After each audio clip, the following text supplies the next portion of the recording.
Saudara, dua sekolah di Minahasa Selatan yang berada di satu lokasi dalam pelaksanaan pembelajaran tatap muka terbatas atau PTMT langgar protokol kesehatan.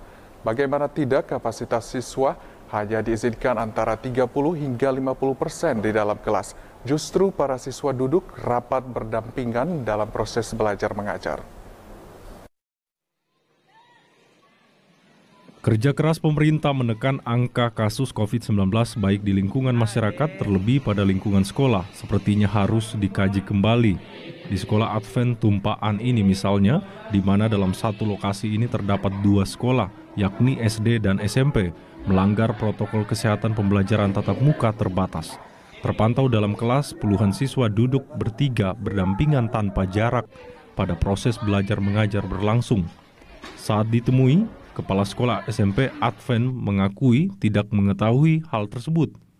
Dari 135 siswanya yang dibagi dua shift dalam 6 kelas, kapasitas kelas hanya diizinkan 30%. Justru terpantau duduk rapat berdampingan dalam satu bangku. Kapasitasnya 50%, Pak. Ini mau apa? Mau kasih pisah. Mau jam ke berikut. Dia semua kasih keluar lain sama jam berikut. Ini semua kasih pisah. Siap.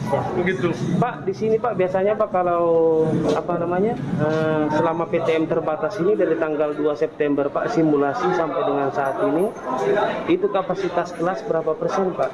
Oh ya, cuma sedikit. Cuma 30%. Tapi itu kadang-kala itu daring.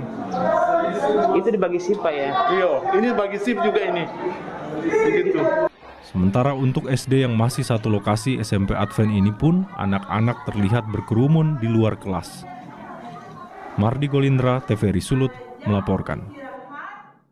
Sementara itu sesuai dengan surat edaran dan instruksi Kepala Dinas Pendidikan Kabupaten Minahasa Selatan, jauh sebelum pelaksanaan pembelajaran tatap muka terbatas, kantin sekolah dilarang dibuka. Namun disayangkan di Minahasa Selatan ada sekolah yang membuka kantin.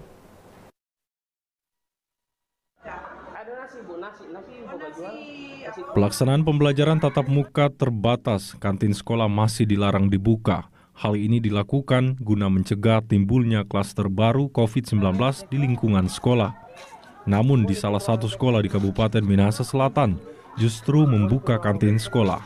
Fatalnya lagi, diakui kepala sekolah, jajanan yang dijual adalah milik beberapa guru. Padahal berdasarkan instruksi Kepala Dinas Pendidikan Minahasa Selatan, kantin sekolah belum bisa sama sekali dibuka selama pelaksanaan PTM terbatas.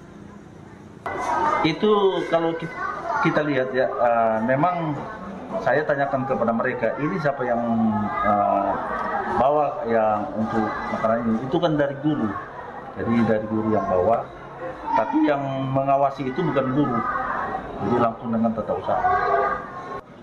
Tidak adanya petugas piket di sekolah ini pun membuat anak-anak seenaknya berkeliaran keluar masuk sekolah untuk jajan saat jam istirahat. Mana belanja itu? Yang harus di luar. Di mana? Di luar. Di luar? Kalau di sini mana belanja apa? Cookies. Hah? Cookies. Cookies, mana ada DP tampak? Ada. Kalau di luar itu mana beli itu di luar sekolah? Mana ada minta izin dari guru? Ada. Hah? Ada. Kalau mau belanja di luar. Kelas berapa? 4. Diketahui pada pelaksanaan PTM terbatas, kegiatan belajar mengajar dibatasi 50% dan dibagi dua shift dengan durasi 3 jam belajar setiap harinya. Mardi Golindra, TVRI Sulut melaporkan. Salah satu pasar swalayan di Kota